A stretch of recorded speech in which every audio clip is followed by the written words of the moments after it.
एक बार की बात है, गौतम बुद्ध अपने शिष्यों के साथ बैठे थे।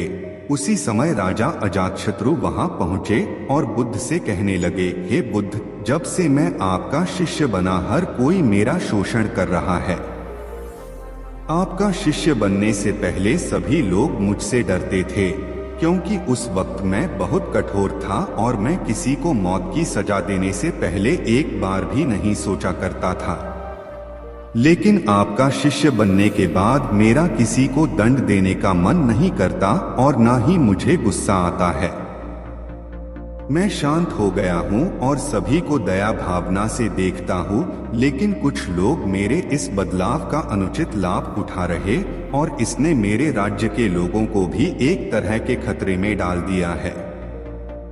कृपया आप मुझे बताएं कि मुझे अब क्या करना चाहिए। राजा अजातशत्रु की यह बात सुनकर गौतम बुद्ध उन्हें एक कहानी सुनाते हैं और कहानी कुछ इस प्रकार है। एक बार एक बड़े पेड़ के नीचे एक जहरीला सांप रहता था। पेड़ एक गांव के पास में एक कोने में हुआ करता था। वहां अक्सर सुबह शाम लोग बैठक लगते थे और खूब बातें करते थे। लेकिन जब से उस पेड़ के पास उस सांप को देखा गया, तब से लोगों ने वहां जाना बंद कर दिया। लेकिन कुछ लोग तो जानबूझकर वहां सांप को देखने आया करते और उसे छेड़ा करते। अब उस सांप को जब खतरा महसूस हुआ तो उसने खुद के बचाव के लिए लोगों पर हमला करना शुरू कर दिया। वह सांप अब अपने क्षेत्र में लोगों का आना भी बर्दाश्त नहीं करता था, जिससे गांव के कई लोगों की जान जाने लगी। इस तरह पेड़ के आसपास जब भी कोई हलचल होती तो सांप वहां आ जाता और हमला कर देता। सांप की दहशत अब पूरे गांव में हो गई। अब लोगों ने बिल्कुल ही उस पेड़ के पास जाना बंद कर दिया। एक दिन एक साधु उस गांव से गुजर रहे थे। तभी उस साधु की नजर उस विशाल से घने वृक्ष पर पड़ी, जिसके नीचे वो सांप रहा करता था। घने पेड़ को देख साधु के मन में विचार आया कि चलो वृक्ष की इस ठंडी छांव के नीचे बैठकर कुछ देर ध्यान लगाया जाए। उसी वक्त गांव के कुछ लोग अपनी गाय लेकर घर की ओर जा रहे थे।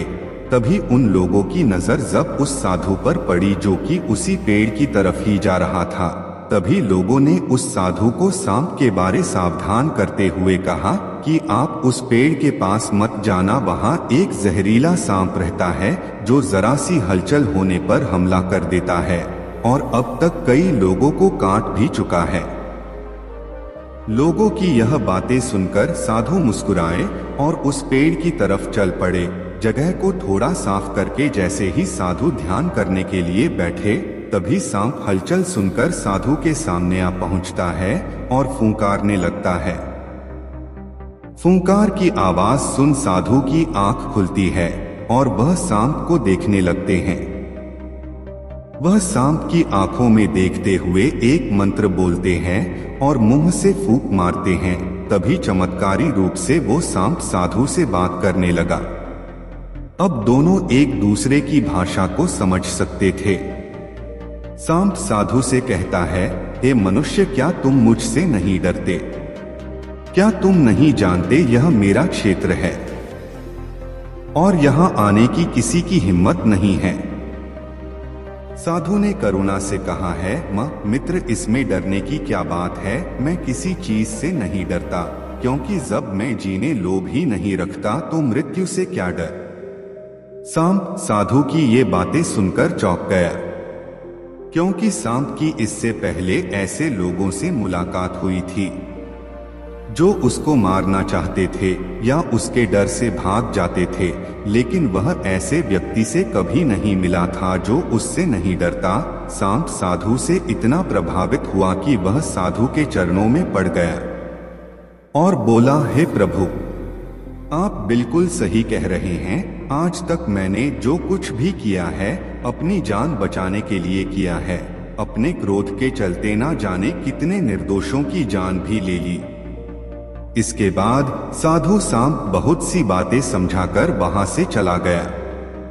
साधु की बात से प्रभावित होकर सांप ने निश्चित किया कि आज से वह किसी को नहीं काटेगा। वह अपने क्रोधी स्वभाव को त्याग देता है, दूसरों को काटना बंद कर देता है। लेकिन इसका नतीजा उल्टा निकलता है। जब लोगों ने देखा कि सांप ने लोगों को तो काटना बंद कर दिया है, तो लोग उसका फायदा उठाने लगे। जो उससे दूर भागते थे वो उसके पास आने लगे और सांप को परेशान करने लगे। बच्चे उस पर पत्थर फेंक कर मारने लगे, जिससे सांप आए दिन हमेशा परेशान और घायल रहता था। वह बहुत दुखी था क्योंकि वह अपने जीवन का सबसे कठिन समय बिता रहा था। एक बार वह साधु फिर से उस गांव में आए। वह उसी पेड़ के नीचे बैठ गए। तभी साधु की नजर जब दयनीय हालत में पड़े उस सांप पर पड़ी, तो साधु ने उस सांप से पूछा कि मित्र, तुम्हारी ये हालत कैसे हो गई? तुम इतने घायल और इतनी दयनीय स्थिति में कैसे आ गए? सांप ने कहा, जब से आपने मुझे अपने हिंसक स्वभाव को छोड़ने के लिए कहा, तब से मैंने निश्चय किया कि अब मैं किसी पर हमला नहीं करूंगा। मैंने क्रोध करना छोड़ दिया और शांति को अपना लिया, जिसका नतीजा ये हो कि लोग मुझे परेशान करने लगे, दुर्व्यवहार करने लगे। कोई पत्थर से मरता है तो कोई डंडे से पीट कर चला जाता है। सांप की बात सुनकर साधु ने कहा, मित्र, मैंने तुमसे कहा था कि बेवजह दूसरों को मत काटो, लेकिन मैंने तुम्हें तुम्हारी आत्मरक्षा के लिए हमला करने से नहीं रोका था। कहानी सुनाने के बाद बुद्ध ने राजा से कहा, हे राजन, तुमने भी मेरी बात गलत तरीके से अपनाया। मैंने आपसे अपने कर्तव्य को छोड़ने के लिए कहा था, किंतु आप अपने कर्तव्य से भी विमुख हो गए। आप एक राजा है, पूर्ण रूप से साधु की तरह व्यवहार करना आपको खतरे में डाल सकता है। तुम्हें सिर्फ अंदर से साधु की तरह रहना था और बाहर से राजा की तरह, ताकि जरूरत पड़ने पर खुद की, प्रजा की और राज्य की रक्षा कर सको। दोस्तों, बिल्कुल ऐसे ही जंगल में होता है। जो सबसे सीधा पेड़ होता है उसको सबसे पहले काटा जाता है, और यही कानून दुनिया के लोगों पर भी लागू होता है। अच्छे भोले लोगों का खूब फायदा उठाया जाता है।